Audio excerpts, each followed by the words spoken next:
কে নিবারণ, কিছু বলবে? বলো বাবা। কাকি মেহেরপুর কোথায় থাকে? গাংনীতে। গাংনী? গাংনী আমঝুপি থেকে কত দূরে? এই ধরো 2 কিলোমিটারের মতো। ওখানে তিনি কার কাছে থাকেন? ওর ভাইয়ের বাড়িতে। ও আচ্ছা আচ্ছা। আমি তো কাল আমঝুপিতে যাব, তো আপনি ওনার ঠিকানাটা দিন, আমি না হয় একবার খোঁজ নিয়ে আসবো।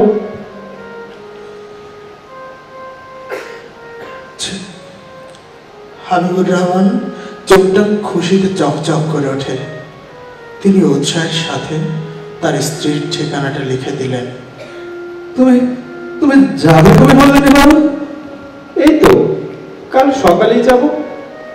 হাবিবুর রহমানের কাছে 132 টাকা ছিল। তিনি সব টাকাই নিবারণের হাতে দিয়ে বললেন, বাবা নিবারণ, তুমি এই টাকাটা রাখো, আর যাওয়ার সময় ওই গোপালের দোকান থেকে একটু কাঁচাগোল্লা কিনে নিয়ে যাও, তোমার কাকি খুব পছন্দ করে। আচ্ছা কাকা, আমি নিয়ে যাব। আর একটু কষ্ট করে বাবা, আমাকে একটা কাগজ কলম দেবে? তুমি যখন যাচ্ছ একটা চিঠি লিখে দিন, হাতে হাতে দিলে দিনে দিনেই পেয়ে যাবে। তাহলে পিয়ন নিবারণ হাবিবুর রহমানকে কাগজ কলম এনে দেওয়া মাত্রই তিনি চিঠি লিখতে শুরু করলেন।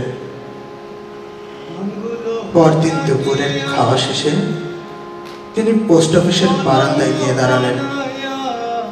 একটি করে বাস পোস্ট অফিসের সামনে দাঁড়াচ্ছে, অমনি তিনি ব্যাকুল হয়ে বাসের মধ্যে উঠে দিচ্ছেন। এভাবে দুপুর পেরিয়ে বিকেল, বিকেল পেরিয়ে সন্ধ্যা, সন্ধ্যা পেরিয়ে রাত হলো, তবু নিবারণ এলো না। ঠিক যখন হাবিবুর রহমানের মনে সন্দেহ হলো যে নিবারণ হয়তো আজ আর ফিরবে না, তখন বাস থেকে পিয়ন নিবারণকে নামতে দেখে হাবিবুর রহমান তার কাছে ছুটে গেলেন। তুমি এসেছো নিবারণ? চিঠি এনেছো বাবা? দাও দাও, চিঠিটা দাও।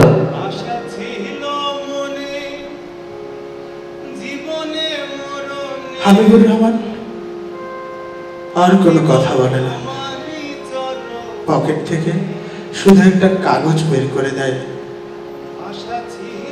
তিনি সেটা পেয়ে দ্রুত চিঠির ভাঁজ করতে থাকেন। এটা তো আমার লেখা চিঠি, তোমার কাকিরটা কোথায়? বাবা নিবারণ, তুমি কি গাংনীতে যাওনি?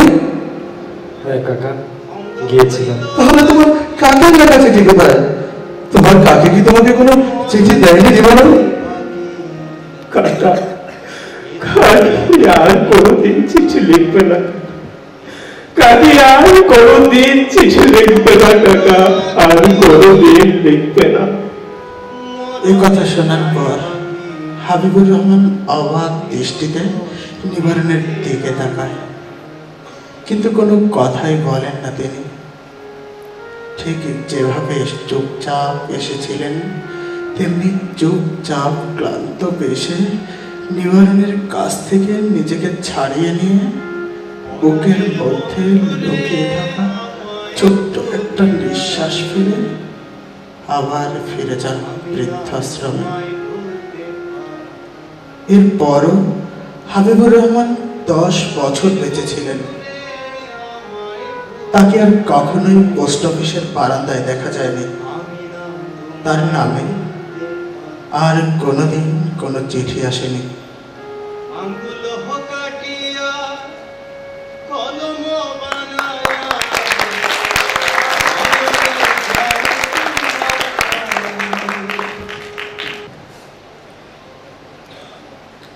কেমন আছিস খোকা? বৌমা আর আমাদের ছোট্ট দাদু ভাই ভালো আছে তো? তোদেরকে খুব দেখতে মন চাইছে রে। সময় করে একদিন এই বুড়িটাকে দেখে জানা। জানি তোদের 3 জনের সংসারে প্রত্যেকের অনেক কাজ, তারপরেও মা হয়ে এই আবদারটুকু করলাম তোর কাছে। আমার উপর অভিমান কি কমেনি এখনো তোর? তোদের ওখান থেকে আসার সময় একটু বেশি বাড়াবাড়ি করে ফেলেছিলাম। কেনই বা করবো না বল? আমাকে যারা নিতে গিয়েছিল ওরা আমার সব জিনিসপত্র গুছিয়ে আমাকে যাওয়ার জন্য তাড়া দিচ্ছিল। সেদিন বলছিলাম তোকে একবার শেষ দেখা দেখব, তাও দিচ্ছিল না। কিন্তু তোকে একটি বার দেখার আশায় আমি বুক বেঁধে বসেছিলাম। আগুন জল কষ্ট থেকে বাঁচিয়ে আমি তোকে বুকে জড়িয়ে বড় করেছি। তাই শেষবারের মতন তুই আমাকে দেখতে বাসায় আসবি এই বিশ্বাসে আমি গো ধরে বসেছিলাম। তুই আর শেষ পর্যন্ত এলি না বাবা। আমার গো ধরে বসে থাকা নিয়ে বৌমা অনেক রাগ হয়েছিল। আর কেনই বা হবে না? ওই লোকগুলি জোরাজোরির জন্য পাশে পাশে লোকজন উকি দিয়ে দেখছিল। যখন বুঝতে পারলাম এতে আমারই ছেলে বৌমার সম্মানের হানি হচ্ছে, তখন চলে এসেছে। আমি কেমন আছি তোর জানতে ইচ্ছে করে না বাবা? তোর হয়তো আমার কথা ভেবে কষ্ট হয়, তাই তুই নিজেই বলছি ভালো আছি রে আমি। আর তোরা তো আমার ভালো থাকারই বন্দোবস্ত করে দিয়েছিস। আরো ভালো আছিস সেদিন থেকে, যেদিন জানলাম আর 7 জন্মেও তোরা আমাকে দেখতে আসবি না, সেদিন থেকে আরো ভালো আছি। বাবারে, মায়ের কাছে সন্তান কখনো বোঝা হয় না। তোর জন্য আমি কত কিছু সয়েছি, আর এখন তো তোর সুখের জন্য, তোদের ভালো থাকার জন্য এটুকু তো সামান্য। বাবারে, আমাকে কেউ যদি বলতো আমার জীবনের বিনিময়ে আমার সন্তান আরো বেশি ভালো থাকবে, সুখে থাকবে, আমি সেটাই করতাম। আমার জন্য ভাবিস না। মায়ের মতো তোকে খুব দেখতে ইচ্ছে হয় বলে এটুকু লিখলাম। রাগ করিস না আবার। নিজের প্রতি খেয়াল দিস, ঠিক মতো না খাওয়া করিস। ছোটবেলায় তোর একটুতে একটু হলেই ঠান্ডা লাগতো, তাই আল্লাহর কাছে দোয়া করি তুই যাতে সব সময় সুস্থ থাকিস। পরিশেষে তোদের সকলের মঙ্গল কামনা করছি। ইতি বৃদ্ধাশ্রম থেকে তোর মা।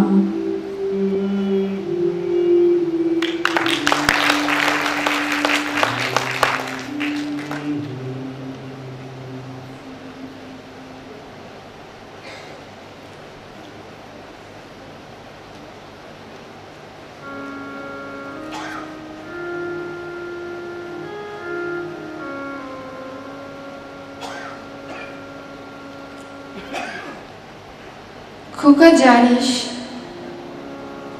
যেদিন তোর জন্ম হলো সেদিন অনেক ঝড় ছিল। তোর বাবা সাইকেলে চড়ে কাদামাটিতে আছাড় খেয়ে মিষ্টি কিনে এনেছিল। কি যে খুশি হয়েছিল লোকটা। তোর বড় চাচি তো কোনো ক্রমেই তোর বাবাকে আতুর ঘরে ঢুকতে দেবে না, তোর বাবাও ছাড়বে না। অবশেষে তোর বাবা শাড়ি কিনে দিতে চেয়ে আতুর ঘরে ঢুকেছিল। তুই তো এতটুকুন ছিলি। ঘরে ঢুকেই তোর বাবার সে কি কান্না। আনন্দের কান্না, সাথে আমিও কেঁদেছিলাম অনেকক্ষণ। এরপর আর কোনোদিন তোর বাবাকে কাঁদতে দেখিনি।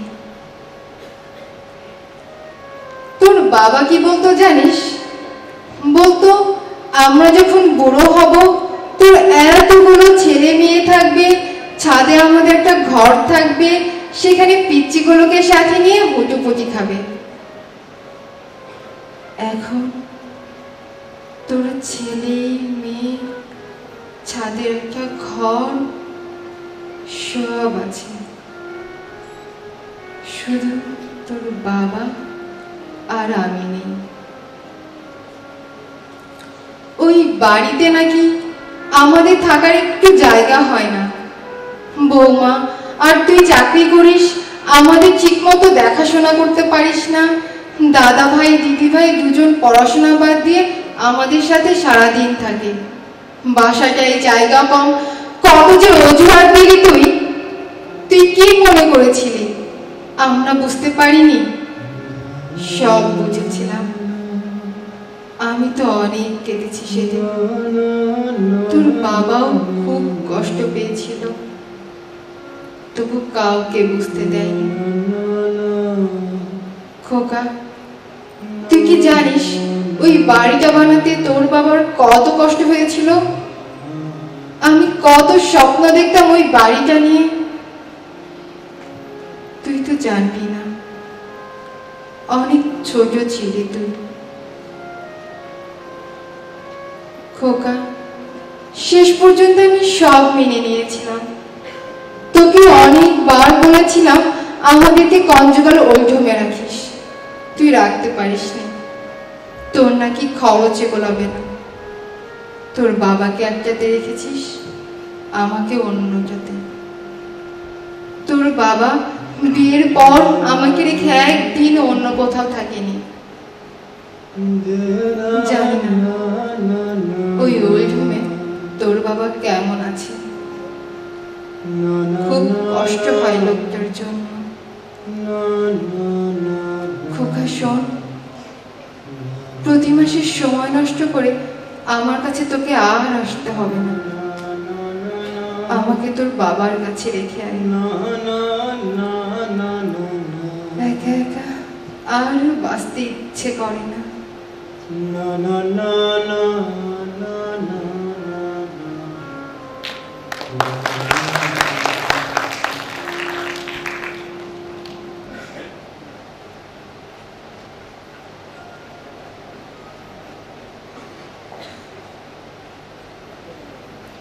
খোকা, যেদিন তুই পৃথিবীর আলো দেখেছিলি, সেদিন সকালে আমাদের গেটের কাছে বাগানবিলাস গাছটায় প্রথম ফুল ফুটেছিল। সেই থেকে তোর বাবাও গাছটার নিয়মিত যত্ন নিত। মানুষটা বলতো, আমাদের সংসারে প্রথম ফুলের বার্তা তো ওই বয়ে নিয়ে এসেছিল। তখন থেকেই ওই গাছটাও আমাদের একজন হয়ে উঠেছিল। তোর সাথে সাথে গাছটাও বেড়ে উঠেছিল। কিন্তু তুই বড় হওয়ার সাথে সাথে গাছটার প্রতি আমাদের যত্ন হারিয়ে যাচ্ছিল। এক সময় থেমেই গেল। আমাদের চোখে তখন তোকে নিয়েই স্বপ্ন। তোর কি লাগবে না লাগবে এই আর কি। আর সব বাবা মাদের মতো সময়ের ব্যবধানে তুইও দেখতে দেখতে বাবা হয়ে গেলি। তোর বাবার মৃত্যুর পর আমার একমাত্র অবলম্বন হয়ে উঠল তোর ছেলে। তোর ছেলের মাঝে আমি তোর বাবার ছায়া খুঁজে পেতাম। প্রতি মুহূর্তে ওকে দেখতে, ওর সাথে থাকতে খুব ভালো লাগতো। কিন্তু বৌমা এই নিয়ে সব সময় তোর সাথে ঝগড়া করত, বলতো আমি নাকি সেকেলে স্বল্প শিক্ষিত, আমার ছায়ায় থেকে তোর ছেলে পিছিয়ে পড়ছে। শুধু তাই নয়, এখন আমি যে ঘরটাতে থাকি সেটাতে নাকি তোর ছেলের স্টাডি রুম করা দরকার। ছেলেকে তো এগিয়ে নিয়ে যেতে হবে। বৌমার ভাই তার মাকে বৃদ্ধাশ্রমে রেখে এসেছে, তাই আমাকেও তোর বৃদ্ধাশ্রমে রেখে আসা উচিত। এই সব রাত দিন তোদের এই ঝগড়া আমার আর ভালো লাগে না বাবা। তোর সুখের জন্য নিজে আর কলেজে ভর্তি হলাম না। বিয়ের 1 বছরের মাথায় তোর জন্ম। আমি কলেজে পড়লে তুই কিভাবে থাকবি? তোকে কে দেখবে? যদি কোনো দুর্ঘটনা ঘটে যায়, তার চেয়ে তুই অনেক বড় হ। তুই যখন অনেক শিক্ষিত হবি, তখন সবাই আমাকে দেখিয়ে বলবে, দেখো দেখো, এটা রাজিয়া বেগমের ছেলে। তাতেই আমি অনেক বেশি শান্তি পাব। তোর ভালোবাসা ভাগ হয়ে যাবে বলে আমরা আর কোনো ছেলে মেয়ে নেইনি। তোর বাবা বলতো আমার 1 ছেলেই 10 ছেলের সমান হবে। শুধু তাই নয়, এখন আমাদের এই দোতলা বাড়ি, এটা বানানোর বায়নাও তুই ধরেছিলি। তোর বন্ধুদের সবার দোতলা বাড়ি আছে, তোরও লাগবে। সেটা পূরণ করার জন্য তোর বাবা হাসি মুখে পেনশনের সব টাকা খরচ করে ফেলেছিল। শেষ বয়সে প্রায় বিনা চিকিৎসায় মারা গিয়েছিল। কথাগুলো বৌমাকে বলিস বাবা, আর বলিস তোর সুখের জন্য আমি সব করতে পারি। কি করব? মা তো। তাই তোদের ছেড়ে নিজেই চলে এলাম নিভৃত গ্রামের কোনো এক বৃদ্ধাশ্রমে। আমার জন্য কষ্ট পাস না বাবা, আমার কোনো কষ্ট নেই। কেন জানিস? আমি চলে আসার সময় তোর বউ ছেলেটাকে তোর শ্বশুর বাড়িতে রেখে এসেছিল। তুইও চুপ করে বসেছিলি,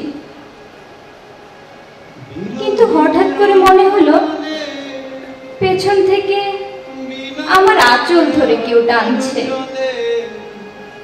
ঠিক যেমন ছোটবেলায় তুই আঁচল ধরে টানতি। নিজের অজান্তেই খুশিতে মনটা ভরে উঠল।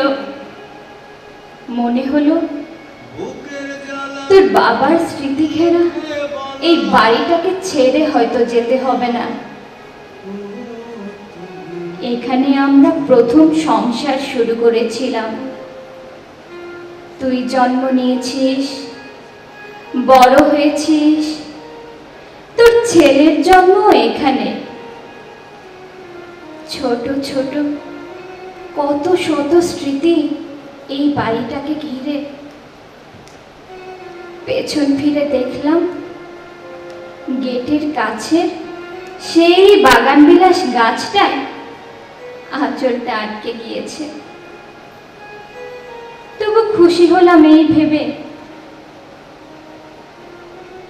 আমার এই বাড়িতে না থাকাতে কারো তো কিছু যায় আসে, হোক না সে একটা বাগান বিলাস। আমি এখানে খুব ভালো আছি। আমার জানালার ঠিক পাশে একটা বাগান বিলাসের গাছ আছে। আবার আমার বাগান বিলাস, ওর সাথে কথা বলেই আমার দিন কেটে যায়। এটাই এখন আমার জীবনের একমাত্র সঙ্গী। এটা তো গাছ, তাই আমাকে ছেড়ে যেতে পারবে না। আমার জন্য চিন্তা করিস না বাবা, তোরা ভালো থাকিস। আমি আর বাগান বিলাস ভালো থাকবো। ইতি, তোর মা।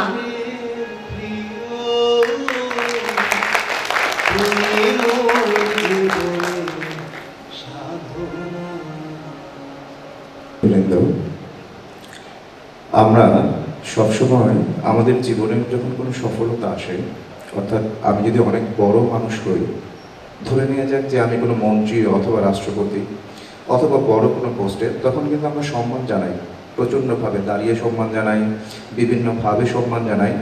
বাট এরকম কি কখনো হয়েছে যে একটি সন্তান যিনি সঠিকভাবে, আজকে যে স্ক্রিপ্টগুলো আপনারা শুনলেন, কিন্তু ওই সন্তানটি জীবনের শেষ পর্যন্ত সঠিকভাবে দায়িত্ব পালন করলেন, তার প্রতি আমরা কখনো সম্মান জানিয়েছি কি? আজকে যখন অনুষ্ঠানটা চলছিল, আমি সমগ্র অডিয়েন্সে খুঁজেছি, আমি খুঁজছিলাম এমন একজনকে যিনি তার মা বাবা তাদেরকে নিয়ে অনুষ্ঠানটি দেখছেন এবং যারা বয়োবৃদ্ধ এরকম। আমি সমগ্র অডিটোরিয়াম খুঁজে একজনকে পেয়েছি। আমি জানি না উনি মঞ্চে আসবেন কিনা, বাট আমরা আজকে আপনাদের সময় থেকে জাস্ট 30 সেকেন্ড সময় চেয়ে নিচ্ছি। আমরা এখনো বয়োবৃদ্ধদের সম্মান জানাতে জানি, আমাদের আবেগ তাড়িত হই, তাদেরকে ভালোবাসি। যারা শ্রদ্ধা করেন, যারা বাবা মাকে সঠিকভাবে দায়িত্ব পালন করেন, তাদেরকেও আমরা সম্মান দিতে জানি।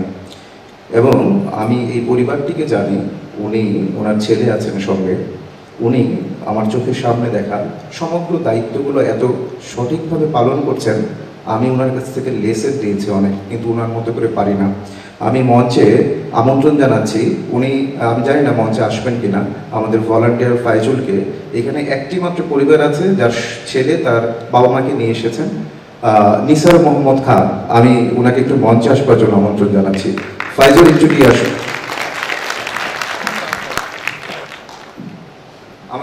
আমাদের ভলান্টিয়ার ফাইজুল, এটি আমাদের কোনো পূর্ব নির্ধারিত কোনো পরিকল্পনা নয়। আমরা অনেকক্ষণ ধৈর্য ধরে অনুষ্ঠান দেখেছি। আমি আপনাদের সবাইকে অনুরোধ জানাবো, আমরা সমস্ত প্রবীণ প্রজ্ঞা যারা আমাদেরকে বড় করেছেন কষ্ট করে, তাদের প্রতি আমাদের জীবন থেকে 30টি সেকেন্ড ব্যয় করতে চাই। আপনারা একটু দয়া করে দাঁড়াবেন, 30 সেকেন্ড আমরা ওনাকে একটু সম্মান জানাতে চাই। আমরা শুধু আঙ্কেলকে সম্মান জানাচ্ছি না, সঙ্গে আমাদের পিতামাতাকে সম্মান জানাচ্ছি এবং বলতে চাই, আঙ্কেল, আমরা সবাই একেবারে বাস্তবতার কারণে গা ভাসিয়ে দিইনি, আমরা আপনাদেরকে এখনো শ্রদ্ধা করি, সম্মান করি। আপনারা আছেন, সেজন্যই আমাদের জীবন অনেক সুন্দর। অনেক কান্না আপনাদের বুকে আছে, কিন্তু আমরা কখনো সেটা হয়তো দেখতে পাই না। বাট আমরা অনেকগুলো ছেলে মেয়ে আপনাকে সম্মান জানাচ্ছি। আমরা 30 সেকেন্ড নীরবে দাঁড়িয়ে আঙ্কেলকে একটু সম্মান দেব। স্টার্ট।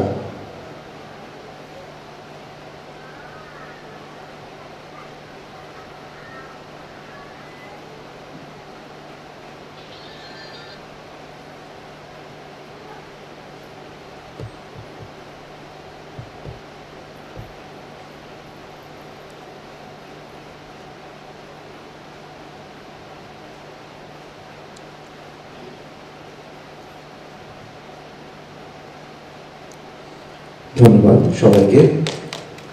আজকের এই অনুষ্ঠানটি এখানেই শেষ এবং আমরা যখন বাড়ি ফিরবো, অন্তত এইটুকু আত্মতৃপ্তি থাকবে, আমরা অন্তত একজনকে আমরা সবাই মিলে আনুষ্ঠানিকভাবে শ্রদ্ধা এবং সম্মান জানাতে পেরেছি।